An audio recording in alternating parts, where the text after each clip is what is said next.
Toro barbante, Cabo Verde. Este toro pertenece a la raza Gir lechero, con grandes toros en su genealogía, Sansao, Jaguar y Benfeitor. Se destaca en pigmentación y temperamento en la preprueba del PNMGL. Su madre, Bruna FIV Cabo Verde, es una donante reconocida, con producción de más de 30.000 kilogramos de leche a lo largo de su vida.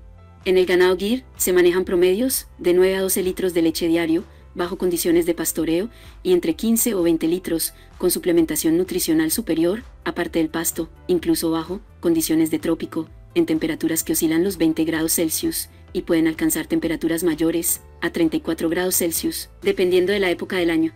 Si quieres adquirir la genética de este toro, en la descripción del video, te dejaremos los datos de contacto del distribuidor autorizado.